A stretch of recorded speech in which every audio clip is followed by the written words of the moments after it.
Hello বন্ধুরা, কেমন আছো সবাই? বাঙালিয়ানা রান্নাঘর পেজে সবাইকে স্বাগত। তো আজকে রান্না করছি পাঁচমিশালি মাছ। এটাকে আমি সাধারণত পাঁচমিশালি মাছই বলবো। তো আমাদের বাড়ির পুকুর থেকে মাছটা ধরেছিল, তো আমার একটা বাসুর দিয়ে গেছে।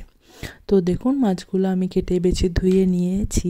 তারপরে আমি তার মধ্যে আদা বাটা আর পেঁয়াজ, বেশ খানিকটা পেঁয়াজ কুচি দিয়েছি। তারপর জিরে গুঁড়ি, তারপর হলুদের গুঁড়ো, মরিচের গুঁড়ো, তারপর লবণ দিয়ে আর একটু সামান্য তেল দিয়ে ভালো করে এটাকে ম্যারিনেট করে রাখবো।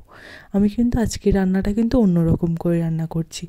এইটা যাদের যাদের হাতে সময় কম বা রান্না করতে ইচ্ছে করছে না, তারা এই রান্নাটা করতে পারেন। তো দেখুন আমি ভালো করে এটাকে মেখে রেখে দিব কিছুক্ষণ রেস্টের জন্য। তো তার মধ্যে আমার শাশুড়ি আগুনটা জ্বালিয়ে দিয়েছে চুলায়। তো আমি এটা হাঁড়িটা বসিয়ে দিয়েছি, সামান্য জল দিয়েছি ঝোলের জন্য। তো দেখুন বলক চলে এসেছে, তরকারিটা মোটামুটি হয়ে এসেছে। তো দেখুন আমার তরকারি কিন্তু রেডি। কেমন লাগলো জানাবেন সবাইকে।